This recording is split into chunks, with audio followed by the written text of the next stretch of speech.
Nothing in this show should be considered legal, medical, or financial advice. The views of the callers can differ considerably and do not necessarily reflect my opinion, Dex's opinion, or anyone else who works with the show. You should always do your own research and consult with professionals. The internet is full of fake news, so please take everything with a grain of salt. If you want to support the show in a different way, you can go to marfooglenews.com/VPN. Okay, let's get Lisa on. Lisa's been waiting patiently. Lisa is a former military analyst, has lived through a whole lot. Absolutely amazing person. So let's talk to Lisa about this. So Lisa, I reached out to you to talk to you about the video that we put out. It's recently, in fact, Dex, could you give me a link to the video? It's upwards of 300,000, 350,000 views since yesterday morning. And there's a reason everybody is talking about this WEAS alert. And I talked about it, and I was basically saying that I thought maybe we should turn off our phones. But in a way, I was incorrect, wasn't I? Well, hello, Marf, and hey, Foogle fam. Yes. I thoroughly appreciate your openness to potentially being corrected, and here's where I'm going to go with that. To those of you for at least somewhat near my age, you remember those old Nokia phones where you could change the faceplate? You could also take off your battery. That battery that's now not removable, it means that turning off your phone isn't going to prevent anything. So if there's something that you're concerned about being pushed onto your phone, as that actually is a reasonable fear, really the only way you're going to stop something like that has nothing to do with whether or not your phone is on or off. The only thing that I can think of is like a Faraday cage, right? Because you're going to have power that connects to your phone no matter what. If you've ever had your phone off, but you have an alarm set up, and for some reason your phone wakes up at 7 a.m. just to make sure you know that alarm is going to go on, they can access and push stuff onto your phone, even with this EAS system, regardless of whether or not it's on or off. So yes, sir. So here's one thing that a lot of people said on that video. A lot of people said, nothing happened, see, ha, ha, ha.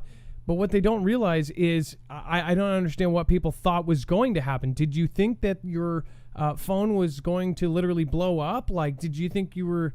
it was going to heat up and then, destroy you, or a hand would reach out?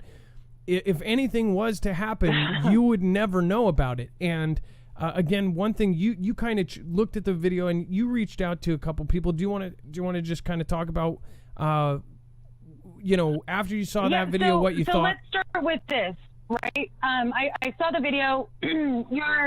You're right to be concerned, but there's also kind of a lot more to this, right? And anything that involves our government is going to be highly bureaucratic and convoluted. So first and foremost, let's call it the FEMA, that is part of the Department of Homeland Security, right? So a lot of things are going to be cloaked in this conceptual benevolence of only the positive side of the double-edged sword. And so we'll look at this as, the WEA or EAS or these tests and these systems being put together. Essentially, what they're trying to say is that this stuff is going to happen so that we can access people in emergencies, whether it's the number one emergency that they talk about. The second thing that they'll talk about is, right, essentially late 70s, when we first started developing the access to call 911, it was tied to a landline phone. And that landline phone is going to be tied to a name and an address so that they could triangulate your location to bring you whatever emergency assistance you needed at the time. Well, as technology has advanced, right, cell phones don't necessarily have an address tied to them. And so there's a bunch of updates that went into part of what this test was about. And there's some paperwork that if people really want to go through, they can kind of find it. There's a lot through the FEMA website, and there's even a lot that's through the Department of Homeland Security. There's three main things that change, though, right? So you have a software system update that's going to connect to all of these different sites or locations that are just outliers that will push information out, right? And those are not all government owned. Some of those are private entities, but they needed to update everything. So for any of these additional entities to get grants or money from, the FEM or whatever, they have to keep up with all of that. So they had to be able to push it out for that. The next thing is they changed the size of the information that they can send out. So normally it was up into about 90 characters. I believe it's around 360 characters now, which now includes video. It includes pictures. It includes, this is now full access to interrupt whatever. So whatever they dictate or constitute as an emergency in order to access every person with a phone. Now, I know that you mentioned earlier with regards to burner phones, and here's especially something I was talking to a couple of my contacts about. They're going to have all of that stuff enabled. And it's going to be, again, cloaked in this benevolent sort of supportive idea that if something happens, and you had an emergency situation, you want them to be able to track you down geographically so that they can offer whatever support and assistance you need. Well, it's a little more than just that. Again, everything's going to be a double-edged sword, right? So there's that supportive aspect, but essentially it's almost like you're bringing an informant with you wherever you go. If you just roll up to Walmart and be like, hey, I need one of those little Vodaphones or whatever, it's already going to have that stuff enabled. With that in mind, right, there's a recent lawsuit that just came out, a week ago, was the 2nd of August, and it's against Alejandro Mayorkas, right? This is our DHS fella, and it's with regards to an emergency situation. You might call it a crisis. I would say, it's one of those southern things, especially in Texas, and for May and June, right? And you'll find all of this in this lawsuit if you decide to look it up. It's up to anybody else. But May and June, you had 180,000 persons that decided to, Red Rover, send these persons right over.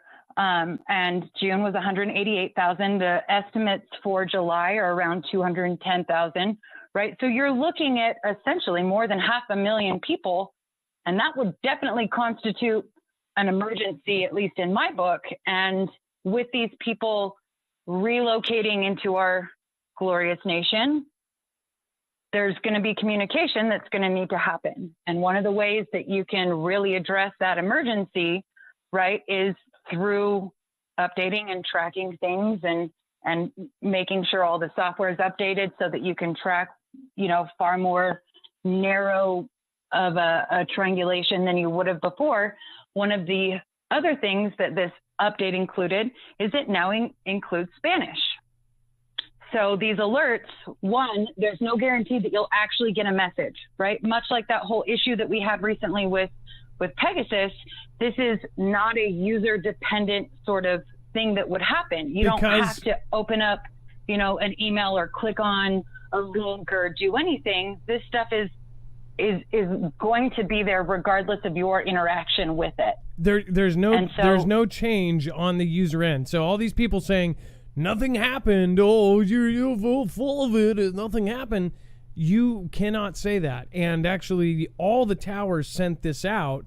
You just didn't have anything happen on your phone. You actually proved my point by saying that. We don't know what could have happened. We're asking the question and telling you that this is a possibility. My mistake, though, was I should have told people to put it in an E-Deck bag or something like an E-Deck or a Faraday bag because they could access it anyways. As far as people kept saying, oh, well, they can access your phone anytime. Again, yeah, they can. But to do it to the entire country all at once, that's a whole different story. As far as you said that they could, but again, the cell phone companies, wouldn't they be asking questions why they would be doing that? I mean, doesn't that kind of pop up too?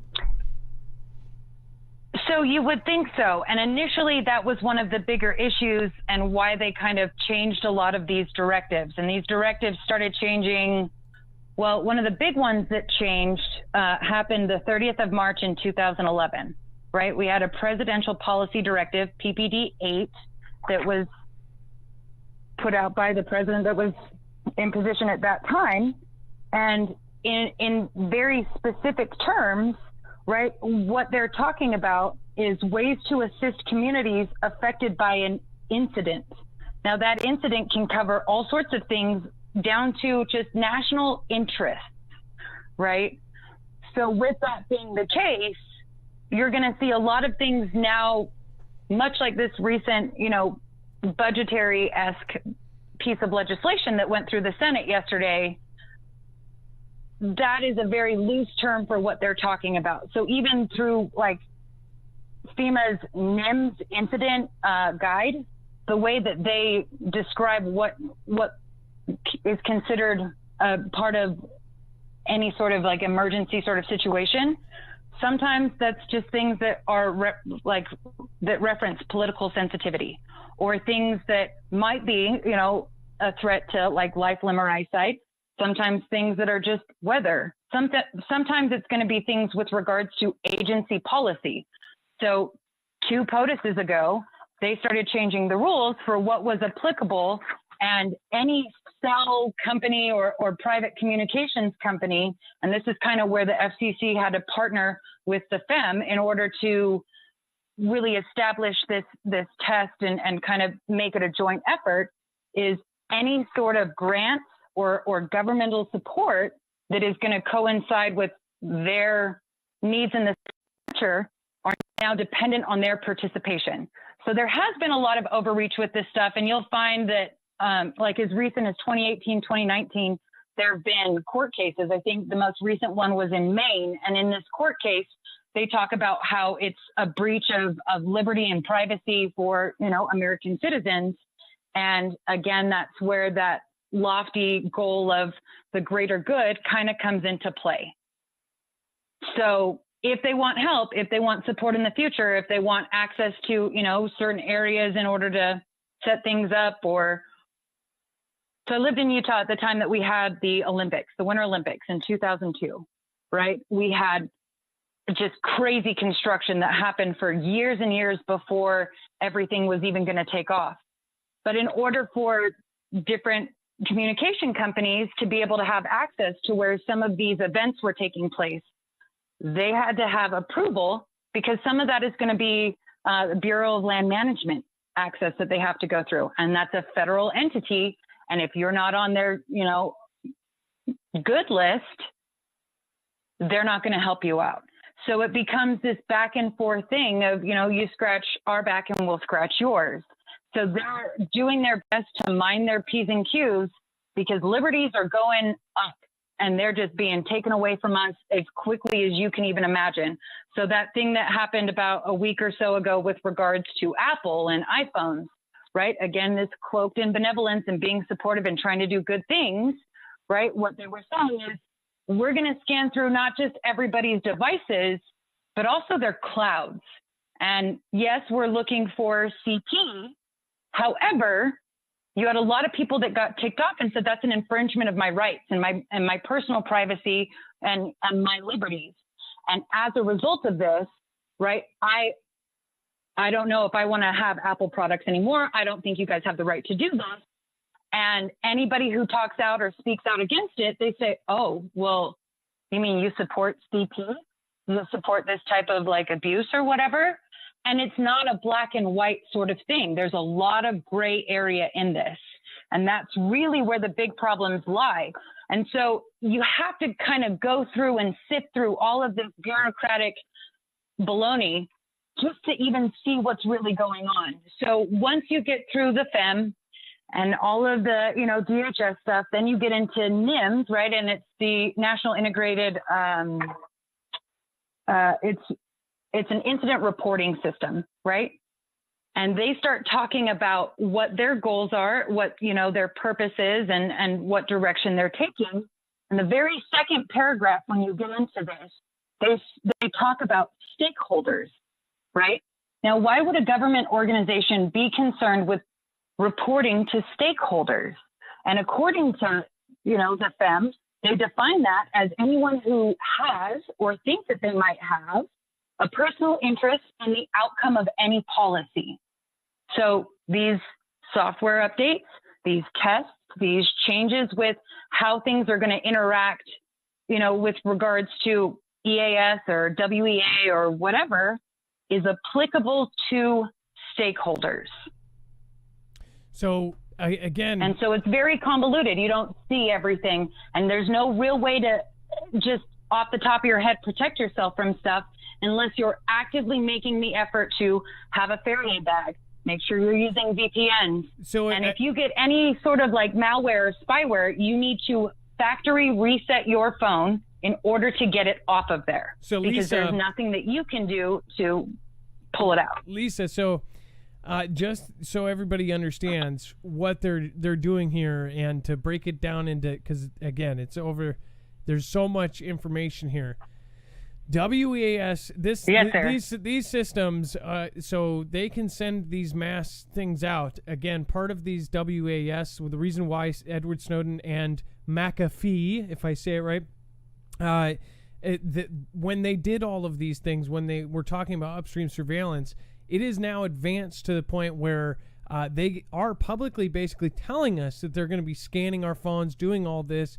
There's a lot of things that are happening all at once.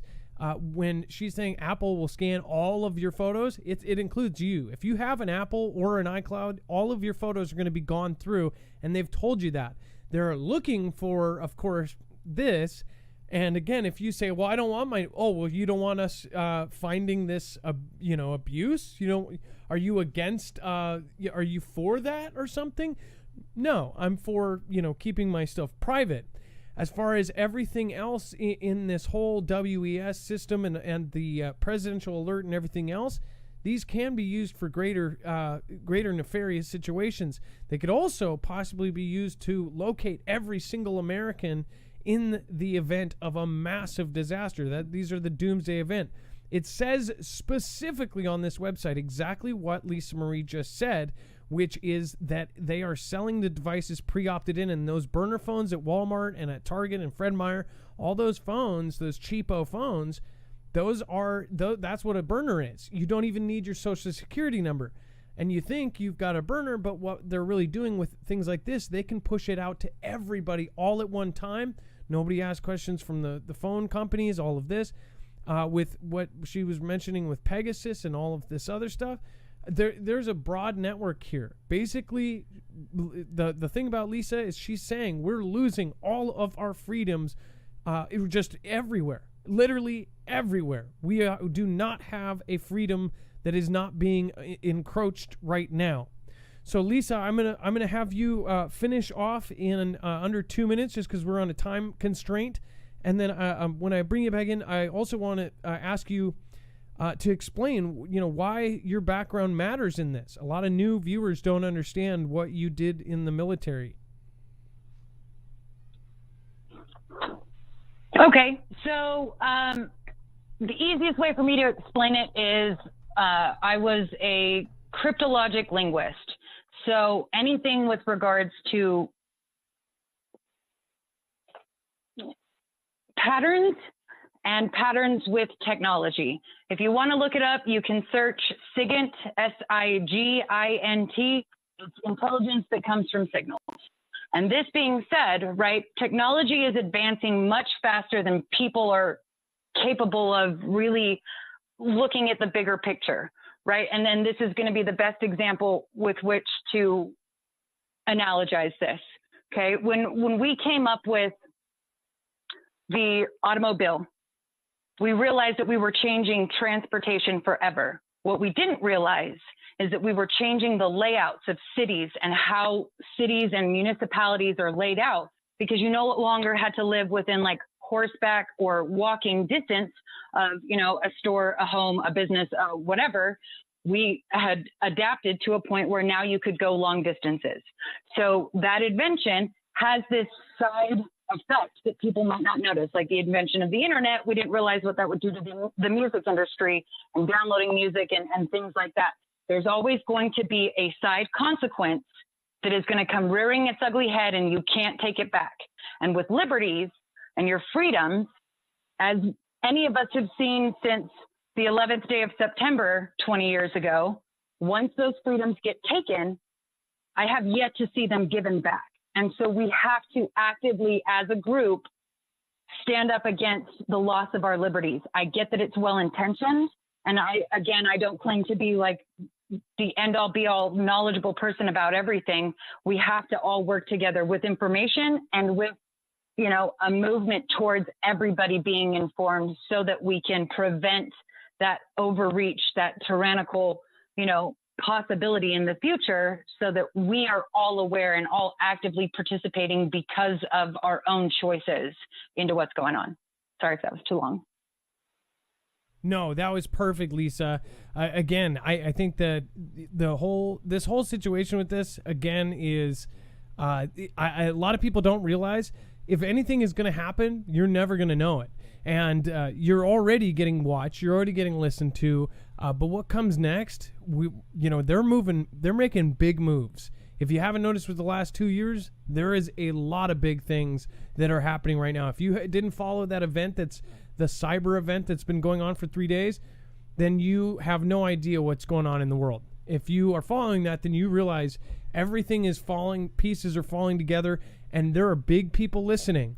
There's about to be one half versus one half, and it's about to get real. So people need to prep. That's our main point here. People need to get their stuff together. Lisa, thank you so much for calling in tonight. I appreciate you. Again, we've got so many new people. They don't really know how chat works. We've got chat going nuts. Thank you. I so much appreciate you. I want to have you back on the show. I really love having you here, okay? I appreciate you. Thank you so much for letting me be here, and take care. Have a good night, Google fans. All right, thank you. That was Lisa Marie. Again, very amazing caller right there. Thank you so much, and thank you for correcting me, Lisa. I appreciate that. I made mistakes, and if I make mistakes or if I say something wrong, I'll correct it. What I'm not going to correct, though, is that I do believe that I think there's something there, and I'm still going to ask questions, and I think everybody should too. Question everything. Question me. Question anybody that says anything. Don't ever listen to just a YouTuber, one of us or all of us. Even if we're all 5, 10, 20 of us are on the same thing, just make sure to go with your gut. And my gut, I'm just telling you what my gut thinks. And with the knowledgeable people around me, I 100%, I know in my heart we are going to conflict with one or multiple countries very soon. And if that doesn't, there's not a thing in my mind that says that's not going to happen. I don't even think anymore like it's a matter of when or if. I think it will happen inside 2 years. And that's because after talking to somebody who was in the know, and then talking to another, and then to talk to somebody who was like up there, and for them to say that, it's done. I'm not going to change my view because I don't think that would help the public, and I don't think it would help anybody. All right, and then before we lose you, again, I highly, highly recommend, if you do not know, we have talked about this. We've talked about the threats to our electrical grid here in the United States and abroad. If you are here right now, I would highly, highly recommend you go over to EMP Shield and check them out. Again, this is a company that is actually working with DHS, Department of Homeland Security, DOD, Department of Defense, and of course the DEMSO team helping protect the military and government structures. Can you protect yourself? Well, of course you can.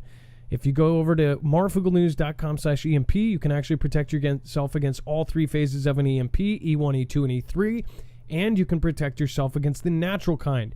We are expecting at least a natural CME, just like we did 100 years ago. It's overdue. That is guaranteed to happen. It's a matter of when, not if. If you don't want your devices fried, you would definitely want to go look at this. There's models for your car. There's models for your RV, your house, your generators, your solar system, and even a model for a ham radio. The car model takes about 5 minutes to put in. It's literally that easy. Again, go to marfooglenews.com/EMP. A small commission goes to us after you get a $50 huge discount that stacks on top of any sale they're doing. So it helps both of us. It helps us as an independent media, and it helps you as a consumer. So thank you so much for everybody that has already protected themselves. Again, it is something that is not going away. The threat is still there, and it is bigger than ever. And I believe everybody will find that out very soon.